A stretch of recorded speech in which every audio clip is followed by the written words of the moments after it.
Hello and welcome to Sport This Morning. I'm Cecilia Omogbe. I am Ty Salam. It's great to have you join us again.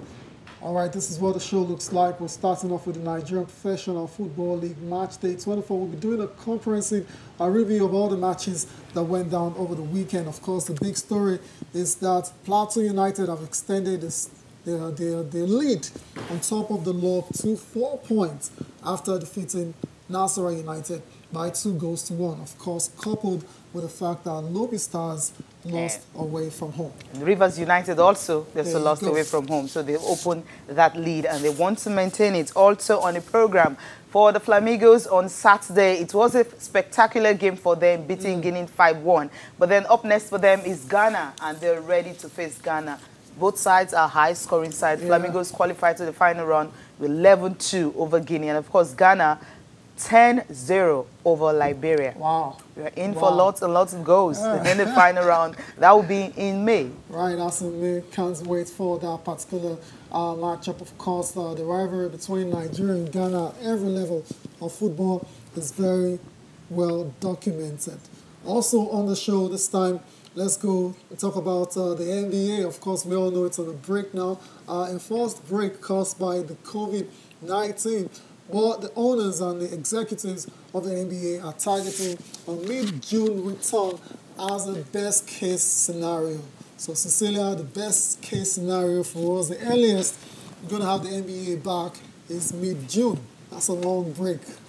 Well, we're waiting and we're hoping that the virus and the cure for COVID-19 will be found at that time. Yeah, that's all we can do. That's all we can do. Just wait and pray that the vaccine will definitely be, people come up with a vaccine that can actually cure it right now. But the good thing is not 70%, how do I put it?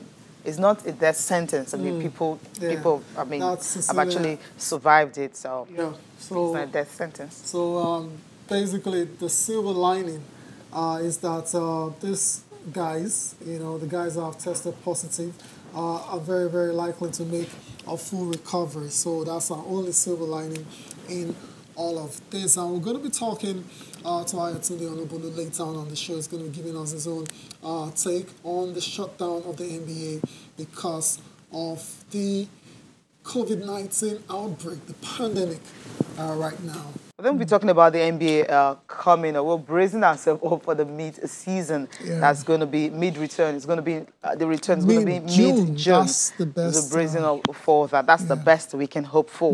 And why some people already saying that we can just cancel the whole because over the weekend on Friday precisely, the U.S. government had to declare a state of emergency and money was actually brought out to fight the COVID-19 and all sporting activities have been cancelled. Of course, NBA was affected.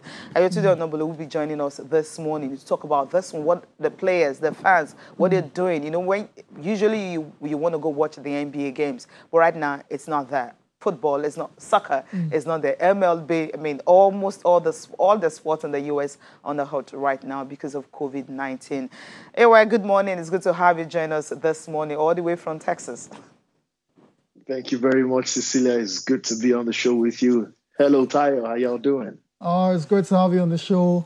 Ayatunde, of course, I know everyone has been greatly impacted by these COVID-19 shutdown all sports across the world, including the NBA. And I'd like to get your first. What was your reaction to that announcement? That was on Wednesday when the NBA announced the suspension of the league after Rudy Gobert tested positive for the coronavirus. So what was your initial reaction to that announcement? Well, to be very honest with you, I wasn't surprised. I was actually happy that the decision was made. A friend said Rudy Gobert actually saved the league. And that's because if he did not test positive, maybe the league could have gone on, because at some point the severity of the impact that COVID-19 would have on all of us was not yet known full-blown. But it was during the week we started hearing some real high-profile names test positive to the virus, Tom Hanks and his wife. And then later on, we heard about the wife of the Canadian Prime Minister and so on and so forth. So from a personal standpoint, I was not surprised. I wasn't disappointed in any way, because no matter how much we love sports, no matter how much we love the different games we participate in, no matter how much we love the people we idolize who have become superstars and role models to a lot of us, and to the children, we have the health of the human race is paramount. Because, I mean, if people are not in top shape, then nobody's going to participate in any sport at all in the first place. So whilst it's disappointing that my favorite sport is no longer available right now, and it's not alone, pretty much every other sport is affected by this epidemic, I think it was the right course of action to do. And the NBA became the first sports organization in America to announce a postponement of the rest of the season. And after that, we saw other sports bodies take suit. Major League Soccer followed suit. MLS, the National Hockey League, the National Football League, and so on, and even the NCAA. Yeah, I mean, it's really heartbreaking. But then you mentioned that health, of course, is wealth. And that's why most of the players, for Steph Curry, for instance, is actually watching his own NBA highlights. That's what he's doing, with the NBA not in session. Other players, what are they doing? Well, I mean, Giannis Antetokounmpo, for example, picked up the guitar. So I can tell you that he's learning how to play the guitar. Most of the NBA players now have become gaming addicts. So when you go on Twitch, you'll find the channels of many of these NBA guys. Devin Booker is one of them. Trae Young is one of them. These guys have resorted to playing games. If we can't play ourselves physically, then at least we can settle the feud on a game of PlayStation or Xbox. That's how it goes. A lot of guys are doing other things. Cody Zeller is going into cooking right now. Cody Zeller of the Charlotte Hornets. So these guys are trying to keep themselves busy. And it was Cody Zeller who yesterday tweeted and said, maybe sports networks should actually start following the NBA stars one by one, because they are now doing other things with their lives, which people never really thought they could do, which some of them themselves could not even think they could delve into in the first place. What are you doing currently? I mean, no NBA games and all that. I know that's your favorite sport, and that's what you write. I mean, right now I'm staying safe. That's the priority.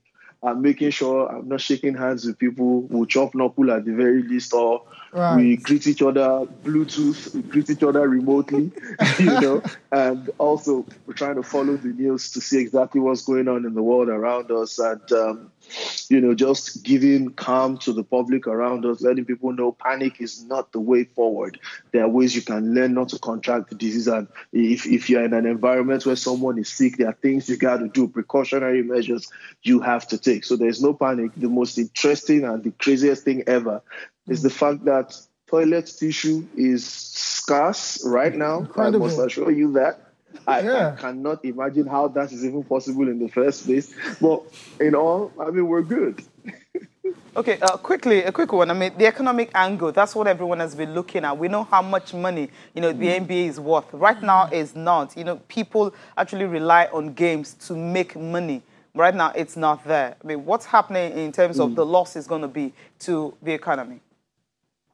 I mean, there is no way you can actually quantify how much this will hit the economy. The United States government already announced in the last 2 days that there is a $17 billion loss in revenue because of COVID. Now, you can imagine what the individual sports organizations are going through. The good thing, though, is the NBA players have shown leadership, a lot of them. They've shown responsibility, and they've said for those employees who get paid for work they do on game day, they will continue to take care of their salaries. They'll continue to pay their salaries. They'll continue to, make sure that they have something to live on. And also, the different NBA franchises have come out to say, well, these players are doing a healthy work in society, trying to help other people who can't help themselves.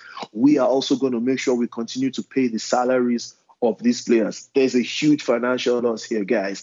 But then what excites me and what inspires me most is the leadership these players and their different organizations have taken to say, look, it's not all about the money, man. We're going to make money when the league resumes. We're going to sell jerseys. We're going to sell match tickets. But right now, let's help guys take care of themselves. Let's help guys who normally would have reported for duty on match days to stay as though they were employed. And in turn, will help you players also by continuing to pay your salary. 30 days and, by June, you guys said we'll see exactly what happens and we'll pick it up from there. All right, we'll pick it up from there. Indeed, Ayatunde, there's no way we're going to let you come on the show without talking a bit of basketball, actual basketball. So we're going to ask you now, so far this season, let's say if the season was end and there's no comeback, who would you be choosing as your MVP? I know it seems to be a straight-up battle between LeBron James and Giannis Antetokounmpo. I mean, LeBron James has been spectacular at 35 years, putting up the kind of numbers he's putting, having the kind of season he's having.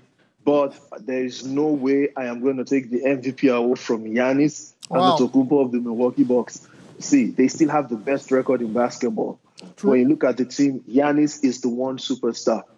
And then he's surrounded by other guys. I know Chris Middleton is an all-star, but you probably cannot hand over the reins of a team to Chris Middleton compared to Anthony Davis, who is LeBron James's partner in LA. So let's put all the sentiments aside. Let's work solely on performances and results that these teams have accomplished. Giannis Antetokounmpo remains my pick for MVP. I'm with you on that one, Ayatunde, no doubts about it. Lastly, your Rookie of the Year before we go, finally. I love what Zion Williamson has done since coming back from injury, but it will be absolute basketball blasphemy and travesty if Ja Morant does not win the Rookie of the Year when all is said and done. He's played way longer games, and he showed us the kind of class he has, and he showed us the intense potential he has going into the future. Ja Morant, without a question, has to be the Rookie of the Year. Ayatunde, I'm with you on that one again. Thank you very much for your time. Continue to stay safe. Hopefully the NBA comes back as soon as possible. Enjoy the rest of your day. Thank you very much for having me.